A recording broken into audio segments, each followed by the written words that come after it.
Welcome to Talk Indonesia, the fun and thought-provoking place to discuss the week's hottest issues. I'm Dalton Tanonaka. Here is this week's TI Hot List. Pursuing pirates. Are we doing all we can to rescue 20 hostages in Somalia? Parliament Palace. Why do lawmakers need new offices? We get the inside scoop. And Jailhouse Rock. Ariel makes music behind bars. It's time he's set free.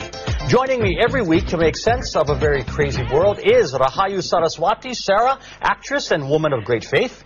And this week's guest host, Tantowi Yahya, parliament member representing South Sumatra, former TV host and country western singer. And you never got me on your show. I'm really upset at you. Okay, hot topic number one, pursuing pirates. March 16th, the Sinar Kudus is heading to Amsterdam with 8,300 tons of nickel. Somali pirates board the vessel in the Gulf of Aden and immediately demand a ransom of $2.5 million for 20 Indonesian crew members. More than a month later, the Indonesian government says the ransom is ready to be paid by the ship's owner. Other countries have used military rescues to free their citizens. Now, the argument is always paying ransom encourages more hostage-taking. Could it be in this case that Indonesia doesn't have the military capability to pull off a successful rescue as South Korea and Malaysia did? I think that's the only options left right now. We have to pay the ransoms. So despite the fact that we don't like doing it, but since there is no other options... I mean, the military, I know. The situations right now is pretty much the same than it was a couple of weeks ago. The ships right now, Sinar Kudus is no longer in the middle of the sea. Yes, landlocked. Exactly, landlocked. So exactly. So this is among other ships which are also kidnapped by the Somali. So that makes the situations much more complicated for our military troops to attack or to do military actions. So you're saying it's easier to do a rescue while it's still at sea? Right now it's almost... Of course. So it's a bit too late. So the impressions from the people towards what is government has been right now is the government is so slow in taking military actions other than for war purpose. Were we too slow as a lawmaker?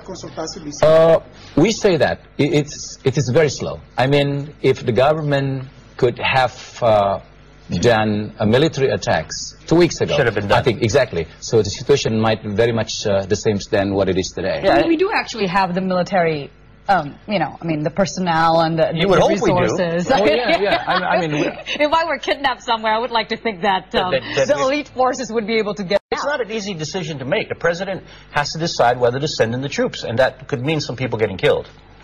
Well, but at that time, from my understanding, from what I've read, the president did take that action. I mean, way as soon as they got word that, there were hostages. However, why was there still no action? Exactly. That's the question, I think. At least from the parliament point of view, we regret a lot, why this is so slow. Because from the law point of view, the government has been allowed. If we look at the law number 24, 2004 on military, we are allowed to do military operations other than for war purpose.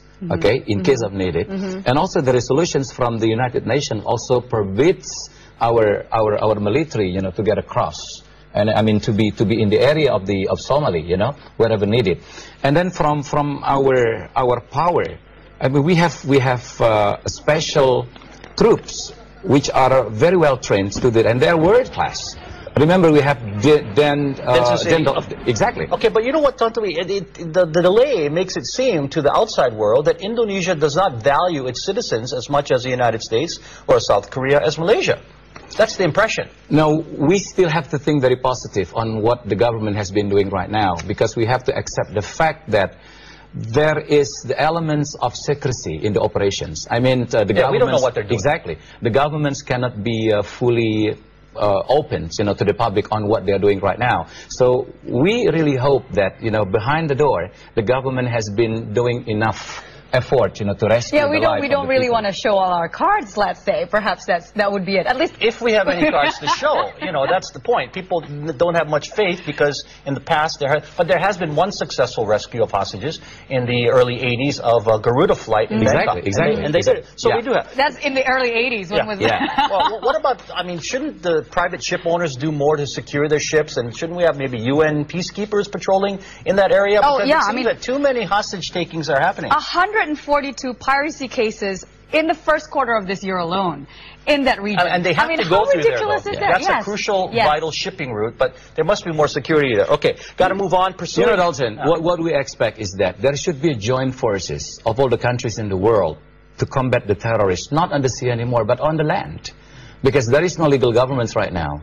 Yeah, in that's Somalia. the biggest problem. Exactly. Yeah, that's true. It's and lawless there. Okay. the second, for our government themselves, you know, we are not allowed to negotiate with the terrorists. Yeah. Okay, pursuing pirates. Should we pay the money or pay the price of a rescue? Tantowi. Second one. Okay. Sarah? I'm stuck in a bad place now. Whatever is necessary, whether it's paying the price or paying the rest. Well, we'll see what happens. I mean, it has to come down soon. It's been too long. Talk Indo will continue shortly. When we do Parliament members need a new home? Critics say no.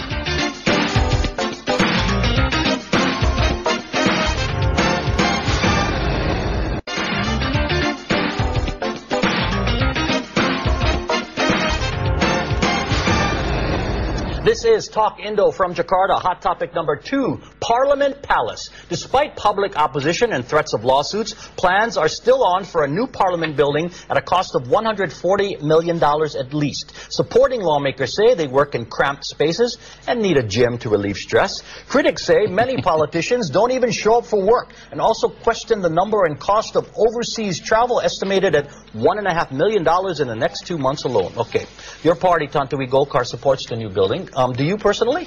That's a good question. Yeah, I personally and my party support the idea of, we are not talking about, something that we have to clarify in this very event is that we are not talking about luxurious house, luxurious building. Looks pretty nice. Exactly. But the fact that we need more rooms to work, I think it's true.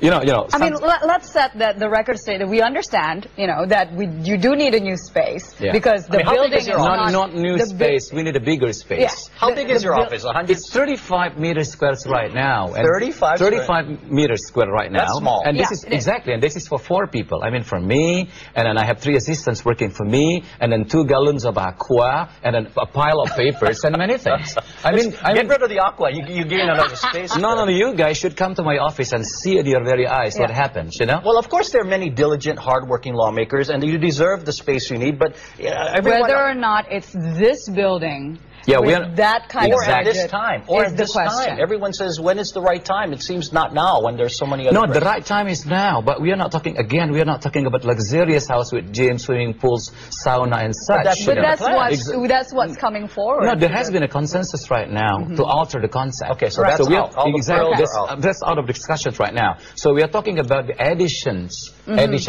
building. Right. All right? Additional, so it might be the replica of the current building right now. So the idea of having twin towers, so a building which is pretty much the same like what we have right now. So we are not talking about that building anymore, Dalton. Okay. Well, see, that's what I think needs to get out there. Lawmakers need to say that, okay, we hear the public, and we will cut down on what seems to be frills. We just need a proper working space. But that message isn't coming out, and that's why you have critics. Yeah, exactly.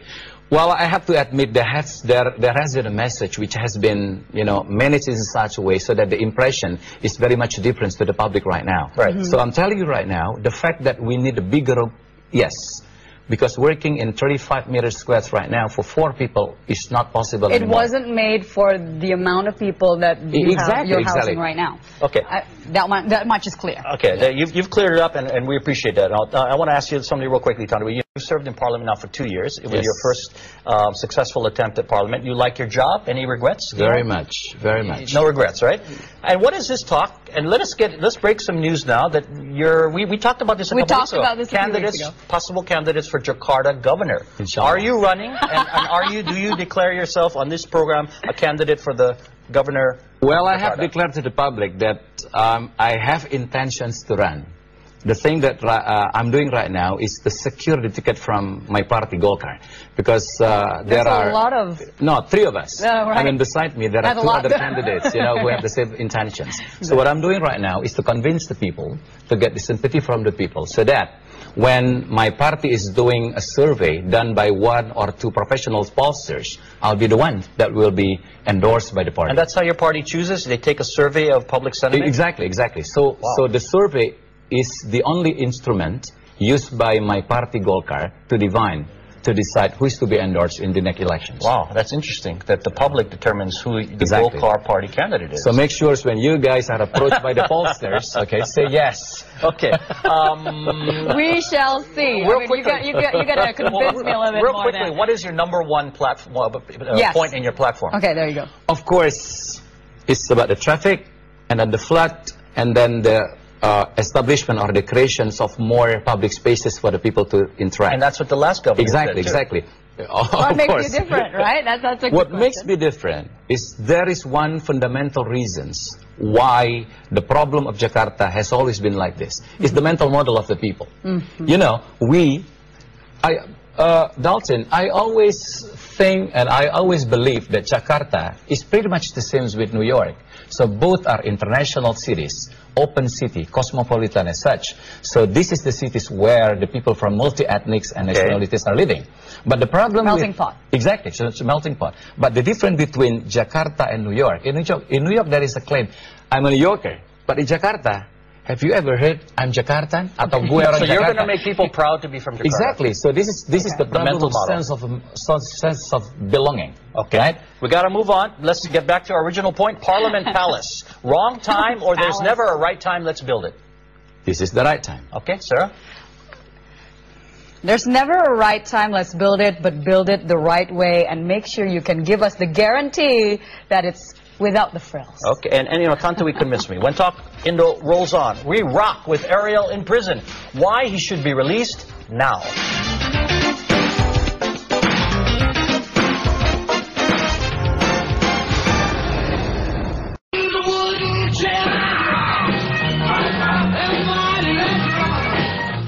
We're glad you're still watching Talk Indo. Hot topic number 3, Jailhouse Rock with Ariel. The lead singer of the pop band Peter Pan announced the release of a new single called Dara on Monday.